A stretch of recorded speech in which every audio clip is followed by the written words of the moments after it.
99% બધું પ્રભુ જ કરે છે.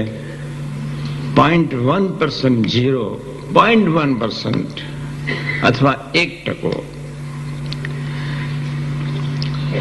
વિશ્વાસપૂર્વકનું વચન ઝીલવાની ઉત્તરવરાટ અથવા એવી ટોપ રાજી કરવાની સુરુચિ,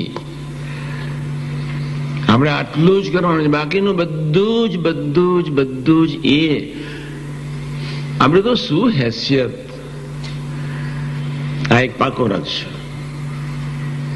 મેં તમે શબ્દ કહ્યો અહીંથી પ્રકૃતિ પુરુષ સુધી બધા જ એ ક્યાં બીજી રીતે માનમાં રાચે છે.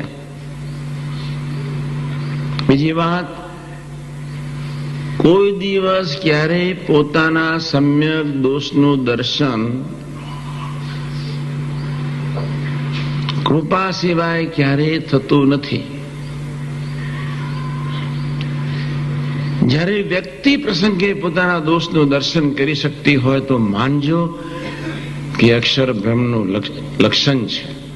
માનજો એ અક્ષર બ્રહ્મની ગુણાતીતની બહુ મોટી કૃપા થઈ ગઈ. સમ્યક દર્શન,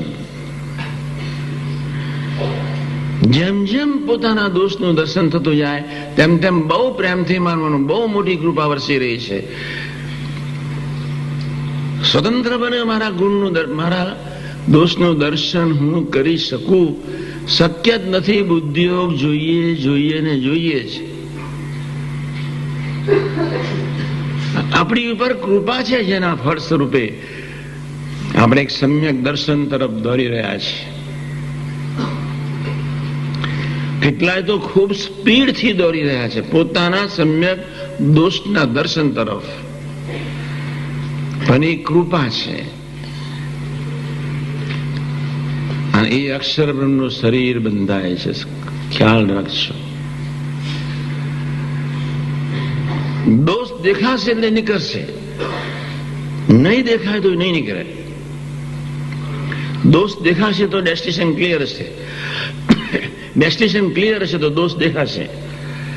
ગુણાતીત પુરુષોની રીતિ સ્થિતિ, એની સમજણ વિચારીશું તો ડેસ્ટિનેશન ઓટોમેટિક ક્લિયર થશે. ઓટોમેટિક ક્લિયર થશે એટલે પોતાના દોષનું દર્શન સહજ. આપણે આથડીએ બી છે ને ખ્યાલ બી આવે છે કે આપણાથી આ ભૂલ થઈ ગઈ.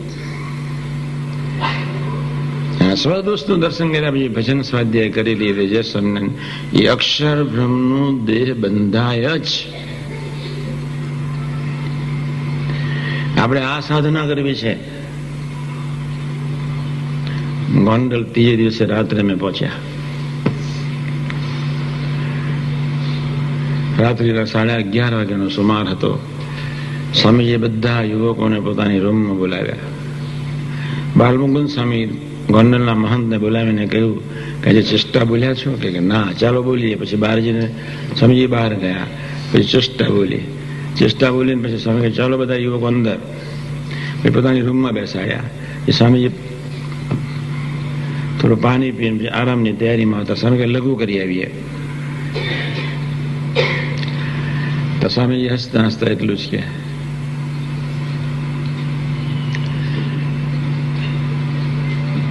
શાસ્ત્રીજી મહારાજની આપણી પર બહુ મોટી કૃપા છે કે આપણને હવે પોતાના દોષ દેખાતા થઈ ગયા. અમને એટલો બધો આનંદ થઈ ગયો હતો, એકદમ શૂન્ય મનસ્ક થઈ ગયા. પોતાના દોષનું દર્શન થવું, એ દોષમાં બેસી નથી રહેવાનું, દોષનું મનન ચિંતન નથી કરવાનું, દોષથી જાગૃત રહેવાનું છે કે આપણને ખેંચી ન જાય બસ. જો દોષના મનન ચિંતનમાં રહ્યા તો એનો જો વઘાર બેસી ગયો તો ઉદાસીનતા આવી જશે. એનો વિચાર તો કરવાની જરૂર જ નથી. ક્યાં નપાસ થઈએ છીએ હવે પછી ક્યાં નપાસ નથી થવું, એ મારે સ્વાધ્યાય ભજન એ આપણી ફરજ બની રહે. એક વાત બહુ પાકી રાખજો, જેને મોતીનો ચારો ચરવાની વૃત્તિ છે એનું ભગવાન અક્ષર બ્રહ્મનું શરીર બાંધે જ. આપણે બધી રીતે સ્પીડમાં જવું છે. ગુણ ગાવાથી જીવ ભ્રમરૂપ થઈ જાય એ વાતને સહજ બનાવી છે બધી રીતે જ. એ નાના સાધુએ માંગ્યું કેટલું બધું સરસ. એટલો ફાઇન માગ્યો, એટલું ફાઇન માગ્યું. પેલું તો નપાસ થયો હતો જ, પણ મને એના વિશે ભાવફેર ન થાય એવું તો કરી આપજો જ. મારે એની સાથેની મૈત્રી વધારવી જ છે. પછી મેં એનો જયારે ગુણ દેખાયો, આટલો સરસ એનામાં ગુણ છે, હોય સાત્વિક સારપમાં સૌ રાચે જ, તારે બહુ ચિંતા કરવાની જરૂર નથી. પણ પ્રાર્થના ત્યાં કરીએ મને બહુ ગમ્યું. આવા શબ્દોને અહીં બેસવા નહીં દેવાના. એક જ ટ્રેક રાખવાની, એક જ ટ્રેક.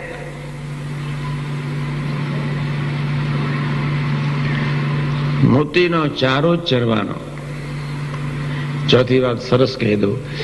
બહુ ફાઇન પ્રવચન કર્યું. 4 મુદ્દા બહુ સરસ છે. હજુ આપણે ફરી સાંભળવાનું છે, ફરી સમજાવવાનો છો. અત્યારે તો ટાઈમ નથી. 20 મિનિટમાં ફાઇન બોલ્યા.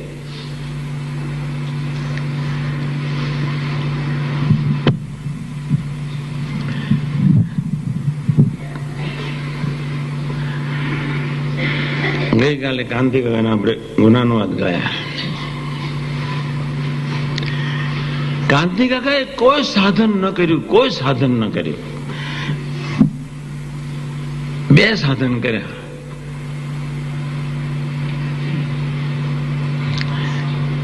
કાંતિકાકાના 2 સરસ ગુણ.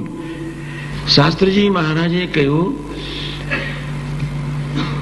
ભાઈ ભાઈ થઈને રહેજો. બસ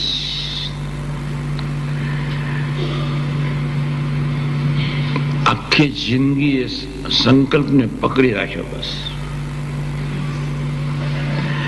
તો શું કાંતિકાકાના જીવનમાં યુદ્ધ નહોતું? આંતર બી યુદ્ધ હતું, બાહ્ય બી યુદ્ધ હતું, ભયંકર દેશકાળનું યુદ્ધ હતું, ચારે બાજુનું યુદ્ધ હતું, સત્સંગનું યુદ્ધ હતું. કોઈ યુદ્ધ બાકી જ નહોતું રહ્યું. ઘરમાં યુદ્ધ હતું.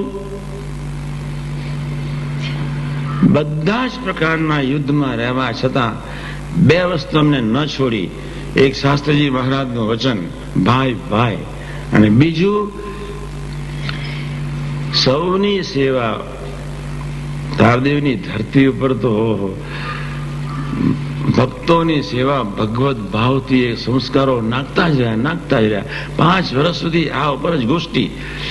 જોગીના ક્યાંથી, સંબંધવાળા ક્યાંથી. એવી સેવા કરી. કોઈ પણ જાતનો હુંવાટો નહીં. એટલે મેં લખ્યું છે, અમરીશ સમાજના શ્રેષ્ઠ અમરીશ. મારે 10 લીટી લખવાની અંદર આવી હતી, મેં લખ્યું છે અંદર. જે સંકલ્પ કર્યો યોગીજી મહારાજે અમરીશોને બનાવવા માટે દબાણની એ ધરતી ઉપર, ને ગઈકાલે મેં એટલા જ માટે ભગવત ભાવથી હળીમળીને રહેવું.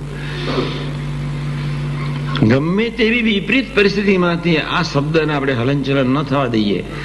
ગમે તે વિપરીત, પોતાનો અંગત મિત્ર હોય અને એ આપણી ટીકા ચર્ચા કરે, અને છતાં એના તરફ ભગવત ભાવ ન છોડીએ, અને એના તરફની પ્રીતિ વધે એવો આદર હૈયાને વિશે નેચરલ રહ્યા કરીએ. એ મધ્ય 41-28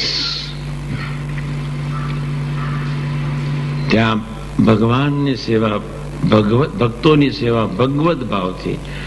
ના સરસ વાત કરી. ભાગવતની ગીતામાં એટલું જ લખ્યું. બહુ સરસ અભ્યાસી માણસ છે. ભગવાનની સેવાની વાત લખી.